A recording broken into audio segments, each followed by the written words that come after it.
Chers frères et sœurs ici présents, et vous tous qui nous écoutez par la radio, nous avons entendu dans le petit passage de la parole de Dieu, le capitule des Vêpres, cette phrase suivante de saint Paul dans la deuxième lettre aux Thessaloniciens.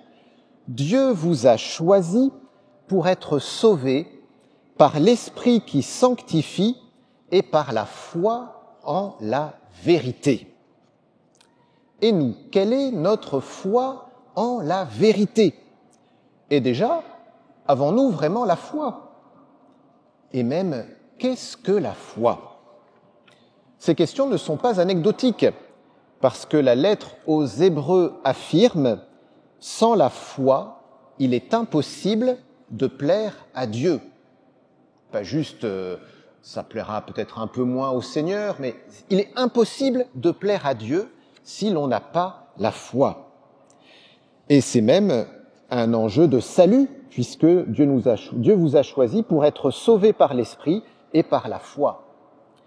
Alors, qu'est-ce que croire?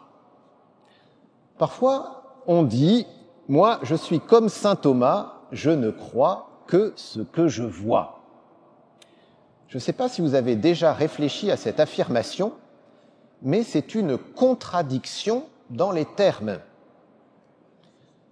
Vous me voyez, je vous vois, nous nous voyons, nous constatons que nous existons les uns et les autres. Nous ne sommes pas objets de foi, les uns pour les autres. Ceux qui nous écoutent à la radio, pareil, voilà, ils entendent. Vous voyez, c'est du constat, ce n'est pas de la foi.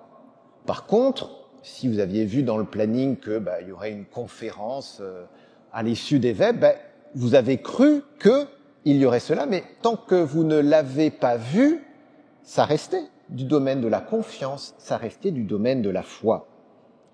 Autrement dit, soit je vois et je constate quelque chose et alors je ne suis pas dans le domaine de la foi, soit je suis dans le domaine de la foi, mais alors je ne vois pas, je ne constate pas. Saint Paul affirme lui-même dans la deuxième lettre aux Corinthiens, « Nous cheminons dans la foi, non dans la claire vision ». Il oppose la claire vision à la foi. Et dans la lettre aux Romains, « Voir ce que l'on espère, ce n'est plus l'espérer. Ce que l'on voit, comment pourrait-on l'espérer encore ?» Vous voyez, vraiment bien distinguer ce domaine de la foi et ce domaine de la vision du constat. Et saint Thomas, me direz-vous? Eh bien, saint Thomas, justement, Jésus le reprend, et il le reprend pour son manque de foi. Vous pourrez reprendre Jean chapitre 20. Jésus lui dit « Cesse d'être incrédule, sois croyant ». En revanche, là où saint Thomas pose un bel acte de foi, c'est quand il s'écrie « Mon Seigneur et mon Dieu ». Qu'est-ce qu'a vu saint Thomas? Il a vu un homme, Jésus, cet homme qui a souffert et qui visiblement est toujours vivant. Mais il ne voit qu'un homme. Et l'acte de foi qu'il pose, c'est que cet homme, en chair et en os, il a même pu toucher les plaies, cet homme est Dieu. Mon Seigneur et mon Dieu. Que Jésus ait un corps ressuscité, il le constate. Que Jésus soit Dieu, il pose l'acte de foi. Cela dépasse ce qu'il voit. Vous voyez, première chose à retenir sur la foi, c'est qu'elle a pour objet l'invisible. Deuxième chose, quelle est la conséquence pour mon rapport avec Dieu? Dieu est pur esprit. Contrairement à nous, il n'est ni dans le temps, ni dans l'espace. Il n'a pas de corps. Alors certes, évidemment, la deuxième personne de la Trinité, le Verbe, s'est fait homme. Et Jésus est à la fois vrai Dieu et vrai homme. Mais la divinité, Dieu, c'est un pur esprit. On ne peut pas toucher Dieu. On ne peut pas toucher Dieu. Parce que Dieu est esprit. On ne touche pas un esprit. Pas plus qu'on ne touche un ange. On a tous un ange gardien, mais vous ne lui avez jamais serré la main. La conséquence est très importante, c'est que l'on ne peut pas dire que l'on ressent Dieu. Parfois on dit, ah ben là j'ai eu un beau temps de prière où j'étais devant le Saint-Sacrement et j'ai ressenti la présence de Dieu. Ben, si on prend juste les termes, en rigueur de termes, c'est faux. On ne peut pas ressentir Dieu parce qu'on ne peut pas ressentir un esprit, on ne peut pas toucher un esprit. Il n'a pas de corps.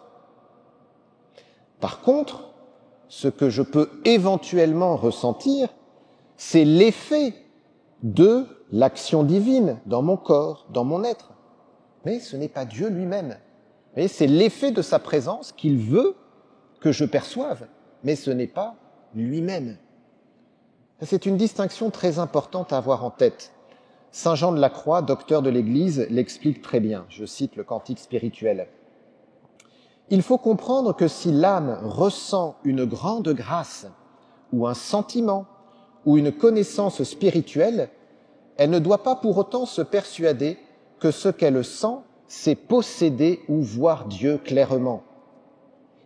Et si toutes ces faveurs sensibles et spirituelles lui manquaient, la laissant en sécheresse, ténèbres et désarroi, l'âme ne doit pas penser pour autant que Dieu lui manque. Autrement dit, je peux sentir quelque chose quand je prie, c'est pas forcément Dieu. Vous voyez, si vous êtes, je ne sais pas, dans un petit oratoire, avec des bons tapis, vous êtes dans une attitude priante à genoux, une lumière un peu tamisée, le Saint-Sacrement qui est bien éclairé, peut-être une petite musique méditative, vous vous sentez bien. Et vous vous dites, ben oui, je sens la présence de Dieu qui me donne de la paix. Peut-être, c'est possible. Mais c'est possible aussi que ce soit tout simplement ma psychologie, mon humanité qui me donne ce sentiment-là, vu le contexte. Ce n'est pas mauvais en soi, mais, voyez, distinction. Et de même, nous dit saint Jean de la Croix, je peux aussi ne rien ressentir, ce n'est pas pour autant que Dieu me manque.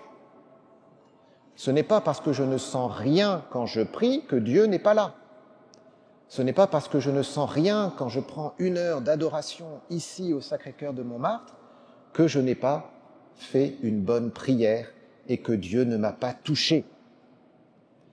Vous voyez, il faut vraiment prendre conscience de cela parce que nous sommes vraiment à une époque qui vit beaucoup dans le ressenti, dans l'émotion. Je ne sais pas si vous faites attention aux questions que posent les journalistes, notamment à la fin d'une épreuve. Là, c'est le Paris-Dakar en ce moment. Alors voilà, les journalistes. Alors, première question que pose le journaliste dans 90% des cas, qu'est-ce que vous avez ressenti? Comment s'est passée l'étape? Quel est votre ressenti? Voilà, vos sensations. Et on est habitué à tout juger à partir de ce que l'on a senti. Ah oui, ça m'a plu, je me suis senti bien, donc c'était top. Mais c'est une impression, quel est le rapport avec le réel?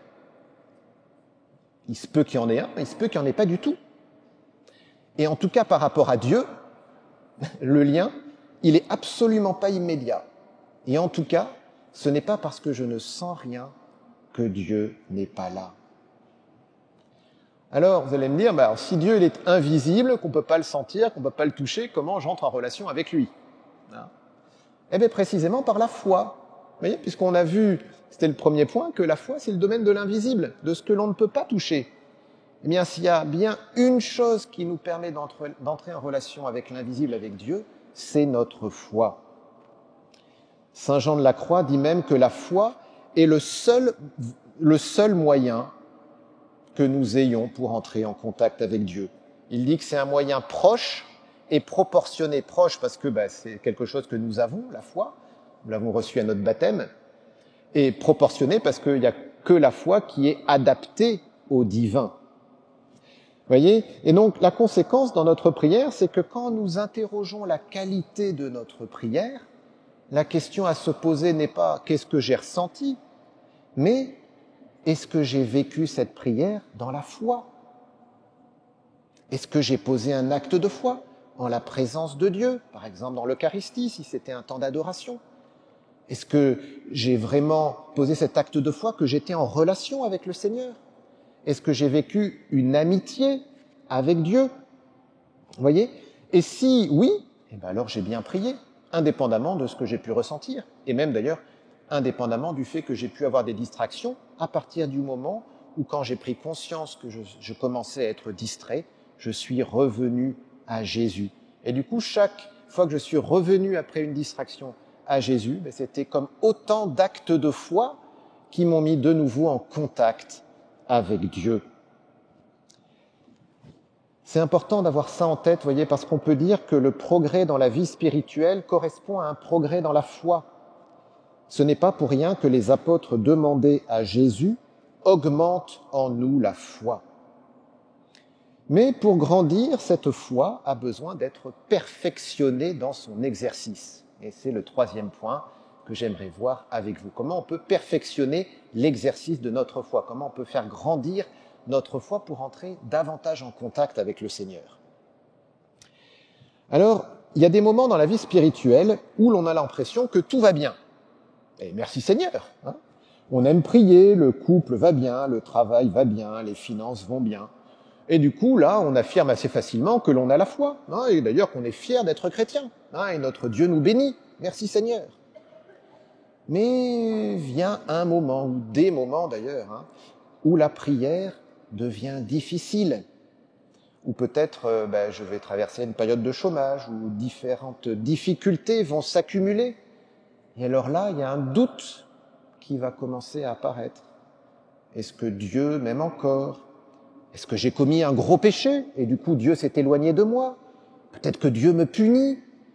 Peut-être même d'ailleurs on m'a jeté un sort.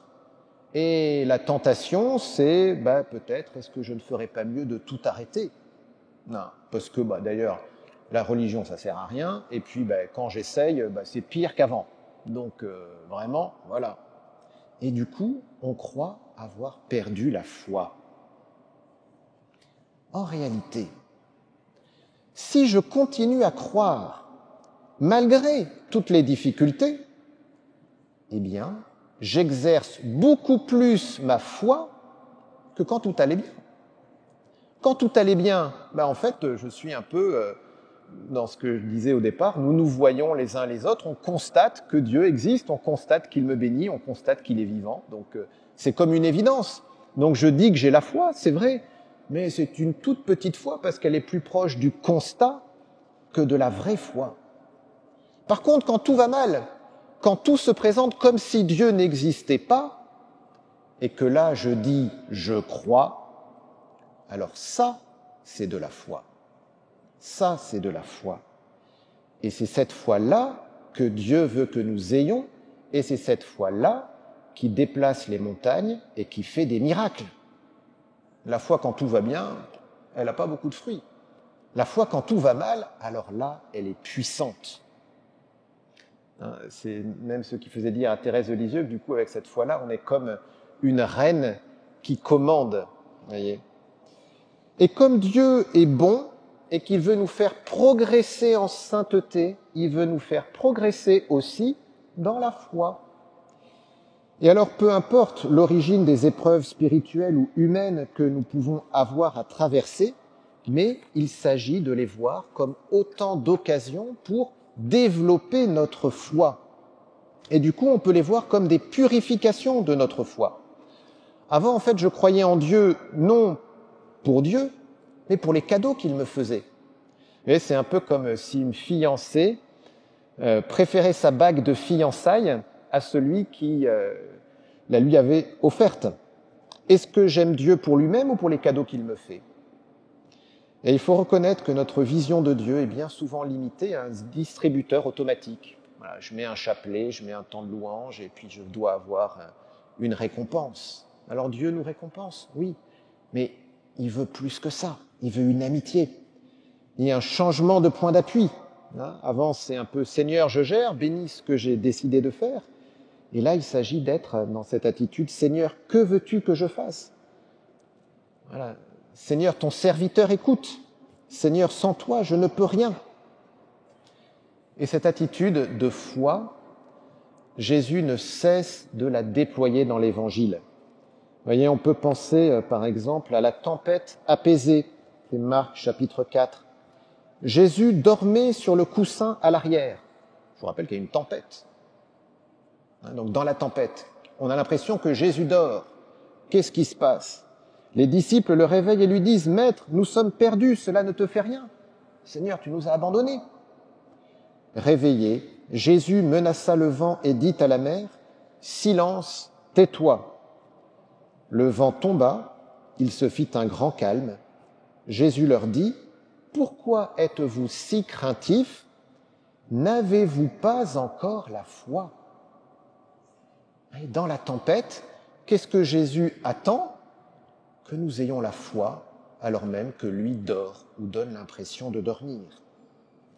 Autre exemple où Jésus nous invite à purifier notre foi, à la faire à se fortifier à travers les épreuves, c'est quand il invite Pierre à marcher sur les eaux. Vous vous souvenez de cet épisode? Matthieu 14. Pierre prit alors la parole. « Seigneur, si c'est bien toi, ordonne-moi de venir vers toi sur les eaux. » Jésus lui dit « Viens !» Pierre descendit de la barque et marcha sur les eaux pour aller vers Jésus.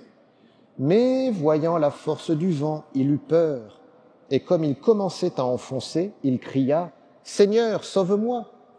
Aussitôt Jésus étendit la main, le saisit et lui dit « Homme de peu de foi, pourquoi as-tu douté ?»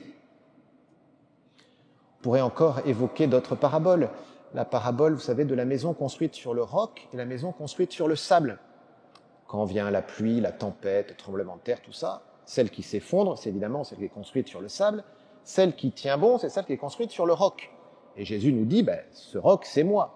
Construisez votre vie sur moi, le Christ, et vous tiendrez bon. Mais vous remarquez que dans cette parabole, Jésus ne dit pas, si vous êtes construit sur moi, le roc, vous n'aurez pas de tempête. Il ne dit pas ça, Jésus. Par contre, il dit, construit sur moi le roc, vous pourrez tenir bon dans la tempête. Dans la Bible, dans l'Ancien Testament, on pourrait donner aussi l'exemple de tant de figures éprouvées qui ont persévéré dans la foi et qui ont eu en retour une bénédiction fabuleuse. Vous voyez par exemple Abraham, notre père dans la foi, à qui Dieu demande d'immoler son fils Isaac, alors que c'est par Isaac que doit s'accomplir la promesse d'une descendance innombrable. Voici ce que nous dit la lettre aux Hébreux, c'est le chapitre 11. Grâce à la foi, quand il fut soumis à l'épreuve, Abraham offrit Isaac en sacrifice. Et il offrait le fils unique, alors qu'il avait reçu les promesses et entendu cette parole. C'est par Isaac qu'une descendance portera ton nom. Il pensait en effet que Dieu est capable même de ressusciter les morts. C'est pourquoi son fils lui fut rendu.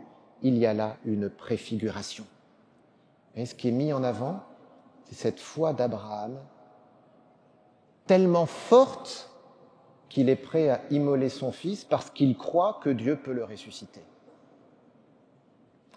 C'est Thérèse de Lisieux qui aimait beaucoup cette phrase de Job. « Quand bien même Dieu me tuerait, j'espérerai encore en lui. » Et il faut que notre foi puisse aller jusque-là. Encore un exemple, alors cette fois-ci que je connais personnellement.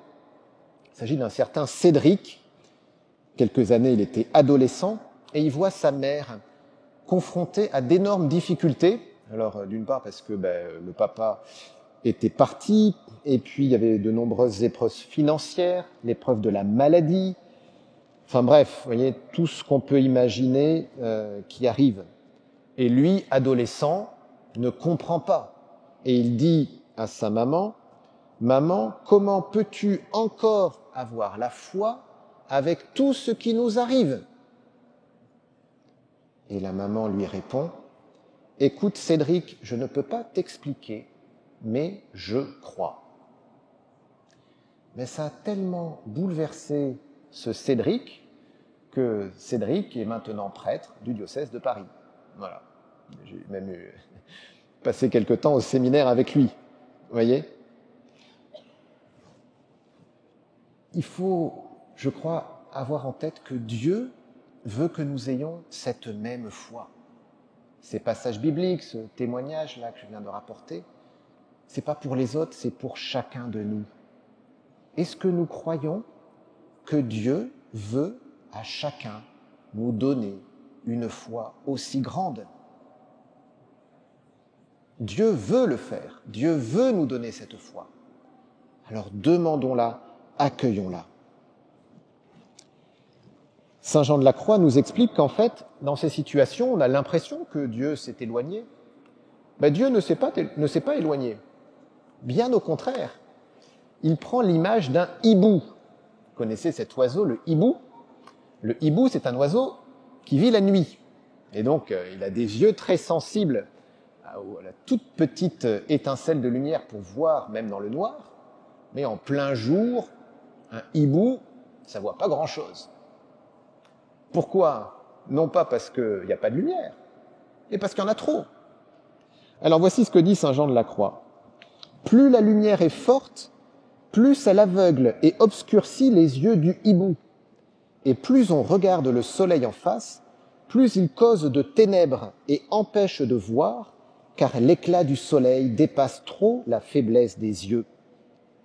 Cela explique que quand cette lumière divine de contemplation rayonne dans l'âme, qui n'est pas encore totalement purifiée, elle lui cause des ténèbres spirituelles. C'est pourquoi Saint Denis et d'autres théologiens mystiques appellent cette contemplation infuse un rayon de ténèbres. Vous voyez ce paradoxe? C'est pas qu'il y a moins de lumière, c'est pas qu'on est dans les ténèbres, c'est que Dieu augmente sa lumière. Et donc, il faut que nous transformions nos yeux pour que nos yeux de hibou deviennent des yeux d'aigle, que nous puissions voir le soleil divin en face. Vous voyez, ces passages difficiles, en fait, sont là pour que notre foi grandisse et qu'elle puisse absorber davantage Dieu, qu'elle puisse être davantage réceptive à Dieu. Et pour passer d'un dé à coudre à un grand vase pour puiser dans l'abondance de l'eau divine. Et voyez l'importance du coup de tenir bon, de persévérer. Parce que c'est pas dans ces moments où il y a des difficultés qu'il s'agit de lâcher prise, de lâcher. C'est dans ces moments-là qu'il s'agit de persévérer parce que c'est là où Dieu nous transforme, c'est là où Dieu agit et c'est là où Dieu va nous permettre d'être ensuite féconds et d'avoir un grand rayonnement. Et c'est une fois que Abraham a passé ces épreuves qu'il a eu la fécondité et qu'il est devenu le Père de tous les croyants. Alors que le Seigneur fortifie notre foi, qu'il nous aide vraiment à croire que cette foi, elle est du domaine de l'invisible. Dieu ne se touche pas, mais par la foi, je peux m'unir à lui, alors qu'il m'aide à tenir ferme dans ma foi, pour que je puisse transformer mes yeux de hibou en yeux d'aigle, et que vraiment je sois fortifié dans cette foi. Alors oui, Seigneur, augmente en nous la foi, donne-nous cette foi à transporter les montagnes, donne-nous cette foi qui tient dans l'obscurité, donne-nous cette foi qui sera féconde. Amen.